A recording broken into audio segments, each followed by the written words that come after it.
When we typically think about the Romans, we think about coins, maybe helmets, swords, but actually our archive is using nature itself. For me, it's like a form of time travel. What can I reconstruct from the environment? It's all about how can we look in the past and imagine yourself there.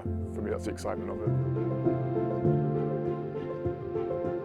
My project is reconstructing landscape change from the Roman period up until the modern period. So I'm here at Fishbourne Roman Palace because it's one of the largest Roman sites in Britain, one of the earliest Roman sites as well. So what excites me is I don't know what I'm going to find. Like, no one's done it before. It's a new area. The use of our sediments, it works as our natural archive. We go all the way back to 2,000 years ago. And we do that by looking for radiocarbon datable material in layers within the sediment. Our first stage is to find a suitable coring location.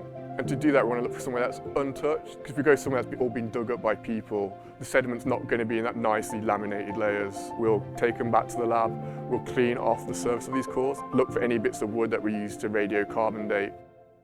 Then that'll be all processed with chemicals, it'll be sieved, digested in acid, and then they'll be mounted onto a microscope slide, and then I'll sit there, look at some reference collections and then say this pollen is from this plant, and then use that to then reconstruct percentage of white woodland, percentage of our herb tax, and then look at any exotics.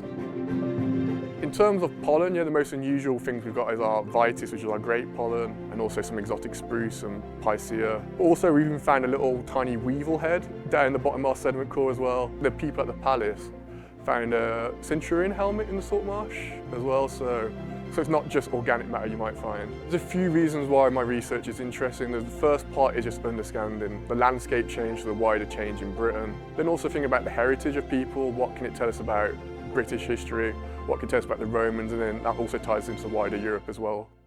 One of the exciting upcoming things that no one's done before is we're looking at painted Roman wall plaster, and the idea was, as they painted the plaster, any pollen that was in the atmosphere would have stuck to the plaster, and then by dissolving up the individual paint layers, you might get an idea of exactly what was growing, even what houseplants might have been growing. So it's about tying those together and then what can we infer about even Roman psychology, how they behaved, how they controlled the environment.